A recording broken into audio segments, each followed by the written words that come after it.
미라클모닝 애청자 여러분, 안녕하십니까? 문제가 없는 인생이 있을까요? 걱정이 없는 인생이 있을까요? 우리는 문제가 없는 인생을 향해 끊임없이 도전하지만 문제가 없는 인생은 없습니다. 우리가 다 행복하게 보이지만 들여다보면 문제가 있습니다. 나를 괴롭히는 문제가 있다는 것입니다. 다 잘 되어가는 것 같아도 한 가지 이상씩은 간절한, 애절한 기도 제목이 있는 것이 인생입니다. 나만 그런 것이 아닙니다. 다 그렇습니다. 한 가지씩은 견딜 수 없는 문제가 있는 것이 인생입니다. 개인의 문제가 있고, 가정의 문제가 있고, 자녀의 문제가 있고, 직장의 문제가 있고, 사업에도 문제가 있을 수 있습니다. 내 영혼에도 문제가 있고, 내 육신에도 문제가 있습니다. 문제가 없는 인생은 없습니다. 문제가 없는 인생이 없는 것입니다. 나는 다 잘 되었다. 나는 문제가 없다. 이런 것 없습니다. 다 있습니다. 천하에 없어도 한 가지씩은 문제가 다 있는 것입니다. 오늘 본문인 사무엘상 1장에 언급되고 있는 한나를 보십시오. 한나가 그랬습니다. 한나는 겉으로 보기에는 아주 행복한 여인입니다. 세상에 이렇게 행복한 여인이 없을 것입니다. 한나는 좋은 남편을 가진 사람이었습니다. 나쁜 남편을 만나 평생 고생하며 고통받으며 지내는 부인들이 종종 있습니다.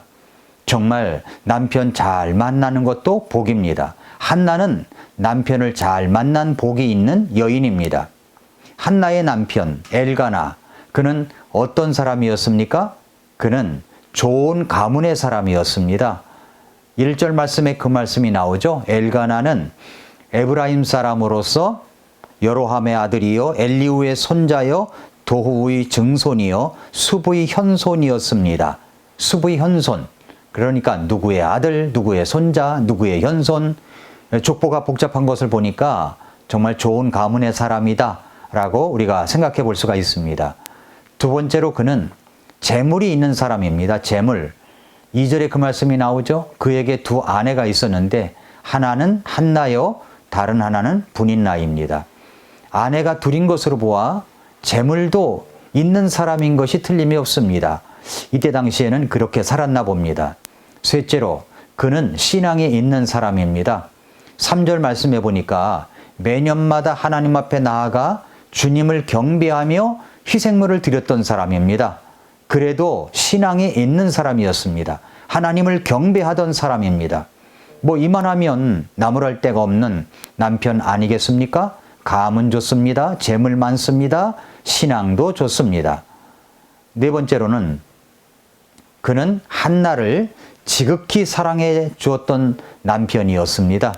오늘 본문의 5절 상반절에 보니까 이렇게 이야기를 했어요. 한나에게는 상당한 몫을 주었으니 이는 그가 한나를 사랑하였기 때문이라 라고 했습니다.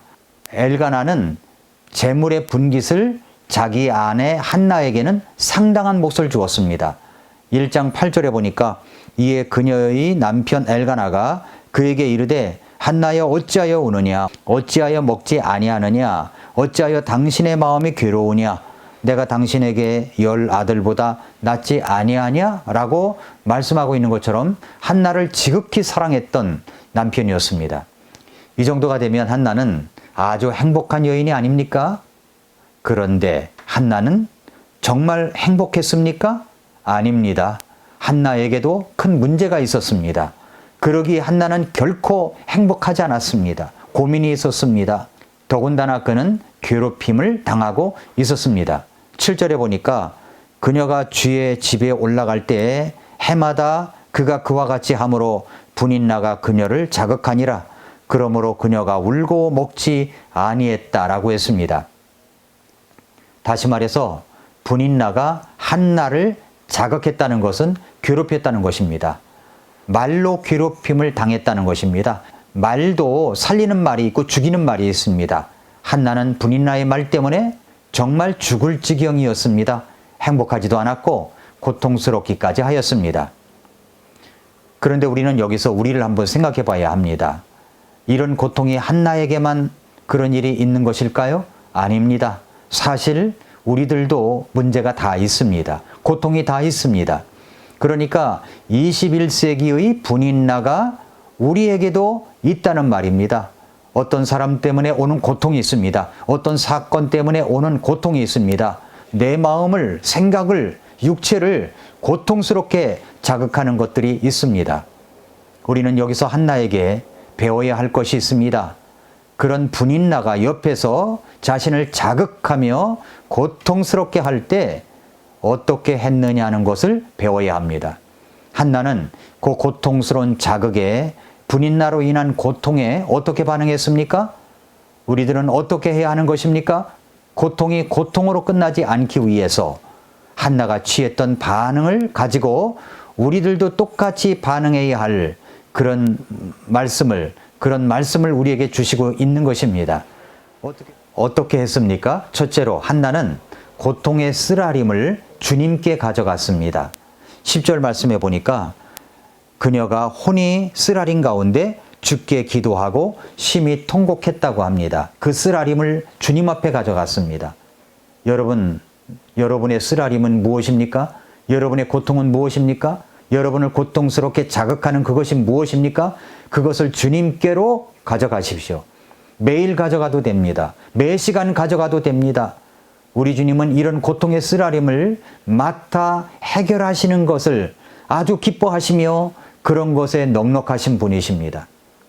둘째로 그녀는 통곡하며 기도했습니다. 10절 말씀에 그녀가 혼이 쓰라림 가운데 주께 기도하고 심히 통곡했다고 그랬죠. 통곡이라는 것이 무엇입니까? 사전적 정의를 보면 소리를 높여 슬피 우는 것입니다. 말 그대로 소리를 높여 슬피 울었습니다. 그 말대로 눈물의 기도를 드렸습니다. 고통이 크면 통곡이 나옵니다. 고통이 크면 눈물이 나옵니다. 예레미야 대언자도 이렇게 말했습니다. 예레미야 애가 3장 49절에 보니까 내 눈에서 눈물이 줄줄 흘러 그치지 아니하고 쉬지도 아니했다라고 합니다. 시편 6편 6절과 7절에 보니까 내가 쉬는 마음으로 피곤하며 밤새도록 내 잠자리를 띄우고 눈물로 내 침상을 적시나이다. 내 눈이 고통으로 인하여 소멸되어 싸우며 내 모든 원수로 인하여 노쇠해지나이다 라고 했습니다. 한나는 어떤 마음으로 기도했습니까? 오늘 본문 16절을 보시면 당신의 여종을 벨리알의 딸로 여기지 마소서 내가 지금까지 많은 원망과 슬픔 속에서 말하였나이다 라고 했습니다. 많은 원망이 그녀의 마음속에 있었습니다. 많은 슬픔이 그녀에게 있었습니다. 고통이 크십니까? 장벽에 쌓여 있습니까? 그렇다면 한나처럼 기도하십시오. 엎드려 기도하십시오. 한나처럼 그 쓰라림의 고통의 문제를 가지고 주님께 말씀드리십시오. 신음하면서 눈물로 침상을 적시더라도 그 원망과 슬픔을 주님께로 가져와 말씀드리시기를 바랍니다. 기도하시기를 바랍니다. 그래서 우리는 아침 일찍 일어나 기도해야 하는 것입니다. 아니 자기 전에도 기도하면 더욱 좋을 것입니다. 세 번째로 그녀는 서원 기도를 드렸습니다. 1장 11절에 보니까 서원하여 이르되 온 만군의 주여 만일 주께서 참으로 주의 여종의 고통을 돌아보시고 나를 기억하시며 주의 여종을 잊지 아니하사 주의 여종에게 사내 아이를 주시면 내가 그의 평생토록 그를 죽게 드리고 삭도를 그의 머리에 대지 아니하겠나이다 하니라 라고 했습니다. 그녀는 고통 때문에 시작한 기도였습니다. 그러나 그는 분풀이를 하기 위해서 기도한 것이 아니었습니다. 그는 주님의 영광을 위하여 기도했습니다. 처음에는 고통 때문에 그 고통을 이기기 위해서 기도를 합니다. 그런데 기도하다 보면 고통을 잊고 주님만 보이게 됩니다. 그리고 나도 생각할 수 없는 기도의 내용을 주님 앞에 맡기게 됩니다. 주님 앞에 기도하며 바뀌어집니다. 고통을 잊기 위해서 기도하는데 기도의 내용이 바뀝니다. 무엇 때문에 고통이 온 것입니까? 바로 그 자식이 없기 때문에 왔었습니다. 그렇다면 그 자식을 달라고 기도해야지요.